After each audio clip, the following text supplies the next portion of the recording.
ಎಲ್ಲರಿಗೂ ನಮಸ್ಕಾರ ಸ್ನೇಹಿತರೆ. ವೈಭವ್ ಸೂರ್ಯವಂಶಿ ಅವರ ಬಗ್ಗೆ ಶಣಕ ನೀಡಿದರು ಬೆಂಕಿ ಹೇಳಿಕೆ.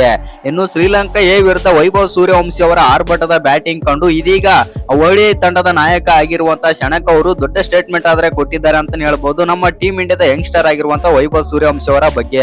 ಹೌದು ಸ್ನೇಹಿತರೆ, ಅಷ್ಟಕ್ಕೂ ವೈಭವ್ ಸೂರ್ಯವಂಶಿ ಅವರ ಬಗ್ಗೆ ಶಣಕ ಅವರು ಏನೆಲ್ಲ ಮಾತನಾಡಿದ್ದಾರೆ ಶ್ರೀಲಂಕಾದ ನಾಯಕ ಅಂತ ತಿಳ್ಕೊಂಬರೋಣ ಬನ್ನಿ. ಅದಕ್ಕಿಂತ ಮುಂಚೆ ನೀವೇನಾದ್ರೂ ಚಾನಲ್ಗೆ ಸಬ್ಸ್ಕ್ರೈಬ್ ಮಾಡ್ಕೊಳ್ಳೋದು ಹಾಗೆ ನೋಡ್ತಿದ್ರೆ ಸಬ್ಸ್ಕ್ರೈಬ್ ಮಾಡ್ಕೊಂಡು ಬೆಲ್ ಐಕನ್ ಅನ್ನು ಆಲ್ ಇಟ್ಕೊಳ್ಳಿ. ಹಾಗೆ ಮರಿದ ವಿಡಿಯೋಗೆ ಒಂದು ಲೈಕ್ ಕೊಡೋದನ್ನ ಕೂಡ ಮರಿಬೇಡಿ. ಇನ್ನು ನಮ್ಮ ಭಾರತ ತಂಡದ ಪರವಾಗಿ ನ್ಯಾಷನಲ್ ತಂಡಕ್ಕೆ ಆಡಿದಾಗ ವೈಭವ್ ಸೂರ್ಯವಂಶಿ ಅವರು ಮೊದಲನೇ ಟಿ20 ಪಂದ್ಯದಲ್ಲಿ ಎಷ್ಟು ರನ್ ಹೊಡಿಬಹುದು ಅಂತ ಕಮೆಂಟ್ ಮಾಡೋದನ್ನ ಮರಿಬೇಡಿ.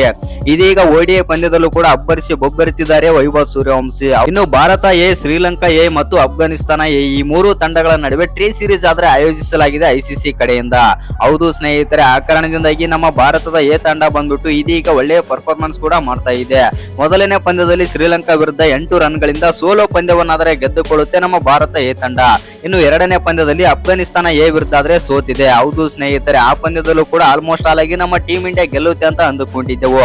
ಆದ್ರೆ ಮಳೆರಾಯನ ಕಾರಣದಿಂದಾಗಿ ನಮ್ಮ ಭಾರತ ತಂಡ DLS ಮೆಥಡ್ ಕಾರಣದಿಂದಾಗಿ 4 ರನ್ಗಳಿಂದ ಆದ್ರೆ ಸೋಲುತ್ತೆ ಆ ಪಂದ್ಯದಲ್ಲಿ. ಹೌದು ಸ್ನೇಹಿತರೆ, ಸ್ವಲ್ಪ ಬೇಜಾರಾದ್ರೆ ಆಗುತ್ತೆ ಅಂತ ಹೇಳ್ಬಹುದು ಆ ಪಂದ್ಯದಲ್ಲಿ. ಯಾಕಂತಂದ್ರೆ ನಮ್ಮ ಟೀಮ್ ಇಂಡಿಯಾ ಆ ಪಂದ್ಯದಲ್ಲಿ ಏನಾದ್ರು ಗೆದ್ದಿದ್ರೆ ಪಾಯಿಂಟ್ ಪಟ್ಟಿಯಲ್ಲೂ ಕೂಡ ನಂಬರ್ 1 ಸ್ಥಾನದಲ್ಲಿ ಆದ್ರೆ ಇರ್ತಿತ್ತು. ಇನ್ನೊಂದೇನಂತಂದ್ರೆ ನಮ್ಮ ವೈಭವ್ ಸೂರ್ಯವಂಶಿ ಅವರು 2 ಪಂದ್ಯಗಳಲ್ಲಿ ಅದ್ಭುತವಾಗಿ ಪ್ರದರ್ಶನ ಆದ್ರೆ ಕೊಟ್ಟಿಲ್ಲ.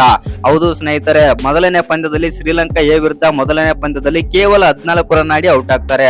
ಇನ್ನು ಎರಡನೇ ಪಂದ್ಯದಲ್ಲಿ 44 ರನ್ ಆಡಿ ಔಟ್ ಆಗ್ತಾರೆ ಅಫ್ಘಾನಿಸ್ತಾನ ಎ ವಿರುದ್ಧ. ಹೌದು ಸ್ನೇಹಿತರೆ, ಇನ್ನೂ 6 ರನ್ ಏನಾದ್ರೂ ಹೊಡೆದಿದ್ರು ಅಂತಂದ್ರೆ ಮೊದಲನೇ ಹಾಫ್ ಸೆಂಚುರಿ ಕೂಡ ಆಗ್ತಾ ಇತ್ತ ಅಂತ ಹೇಳ್ಬಹುದು ಓಡಿಐ ಪಂದ್ಯದಲ್ಲಿ.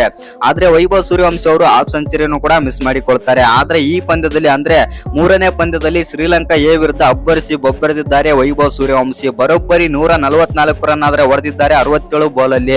ಇದರಲ್ಲಿ 13 ಸಿಕ್ಸ್, 9 4, 214 ಸ್ಟ್ರೈಕ್ ರೇಟ್ ನಲ್ಲಿ ಬ್ಯಾಟಿಂಗ್ ಆದ್ರೆ ಮಾಡಿದ್ದಾರೆ ವೈಭವ್ ಸೂರ್ಯವಂಶಿ. ಹೌದು ಸ್ನೇಹಿತರೆ, ಇದೀಗ ವೈಭವ್ ಸೂರ್ಯವಂಶಿ ಅವರ ಬ್ಯಾಟಿಂಗ್ ಕಂಡು ಶ್ರೀಲಂಕಾ ಮೈನ್ ತಂಡದ ನಾಯಕ ಮತ್ತು ಓಡಿಐ ನಾಯಕ ಆಗಿರುವಂತ ಶಣಕ ಅವರು ಒಂದು ಸ್ಟೇಟ್ಮೆಂಟ್ ಆದ್ರೆ ನೀಡಿದ್ದಾರೆ. ಅಷ್ಟಕ್ಕೂ ಶಣಕ ಅವರು ಏನೆಲ್ಲ ಮಾತನಾಡಿದ್ದಾರೆ, ಏನೆಲ್ಲ ಹೇಳಿದ್ದಾರೆ ಅಂತಂದ್ರೆ ಈ ರೀತಿ ಆದ್ರೆ ಹೇಳಿದ್ದಾರೆ.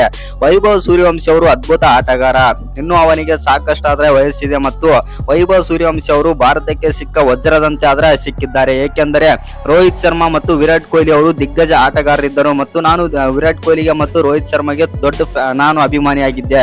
ಆದ್ರೆ ಇದೀಗ ವಿರಾಟ್ ಕೊಹ್ಲಿ ಮತ್ತು ರೋಹಿತ್ ಶರ್ಮಾ ಬಿಟ್ರೆ ಭಾರತ ತಂಡದಲ್ಲಿ ಮುಂದಿನ ಫ್ಯೂಚರ್ ಸೂಪರ್ ಸ್ಟಾರ್ ಯಾರಾದ್ರೂ ಇದ್ರೆ ಅದು ವೈಭವ್ ಸೂರ್ಯವಂಶಿ ಅಂತ ಅಂದು ನನ್ನ ಪ್ರಕಾರ ವೈಭವ್ ಸೂರ್ಯವಂಶಿ ಅಂದು ಇದೀಗ ಶಣಕ ಅವರು ಒಂದು ಸ್ಟೇಟ್ಮೆಂಟ್ ಆದ್ರೆ ಕೊಟ್ಟಿದ್ದಾರೆ.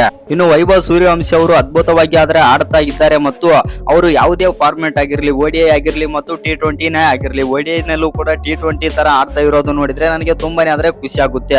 ಅವರು ನಮಗೆ ಆಪೋಸಿಟ್ ತಂಡ ಇರಬಹುದು, ಆದ್ರೂ ಕೂಡ ನಾನು ನಮ್ಮ ತಂಡದಲ್ಲಿ ಆಡ್ತಾ ಇದ್ದಾರೆ ಅಂತ ಅವರ ಆಟನಾದ್ರೆ ನೋಡ್ತಾ ಇದ್ದೇನೆ ಅಂತಂದು ವೈಭವ್ ಸೂರ್ಯವಂಶಿ ಅವರ ಬೆಂಕಿ ಮತ್ತು ಸ್ಫೋಟಕ ಹೇಳಿಕೆ ಆದ್ರೆ ನೀಡಿದ್ದಾರೆ ಶಣಕ ಅವರು. ಹೌದು ಸ್ನೇಹಿತರೆ, ಇನ್ನು ಶಣಕ ಅವರ ಬಗ್ಗೆ ನಿಮ್ಗೆ ಏನ್ ಅನ್ಸುತ್ತೆ ಮತ್ತು ವೈಭವ್ ಸೂರ್ಯವಂಶಿ ಅವರ ಬಗ್ಗೆ ನಿಮ್ಗೆ ಏನೆಲ್ಲ ಅನ್ಸುತ್ತೆ ಅಂತ ಕಮೆಂಟ್ ಬಾಕ್ಸ್ ನಲ್ಲಿ ಕಮೆಂಟ್ ಮಾಡೋದನ್ನ ಮರಿಬೇಡಿ. ಹಾಗೆ ಇನ್ನು ಯಾರು ಚಾನಲ್ಗೆ ಸಬ್ಸ್ಕ್ರೈಬ್ ಮಾಡ್ಕೊಂಡಿಲ್ಲ ಸಬ್ಸ್ಕ್ರೈಬ್ ಮಾಡ್ಕೊಂಡು ಬೆಲ್ ಐಕನ್ ಅನ್ನು ಆಲ್ ಇಟ್ಕೊಳ್ಳಿ. ಹಾಗೆ ಮರಿದ ವಿಡಿಯೋಗೆ ಒಂದು ಲೈಕ್ ಕೊಡೋದನ್ನ ಕೂಡ ಮರಿಬೇಡಿ.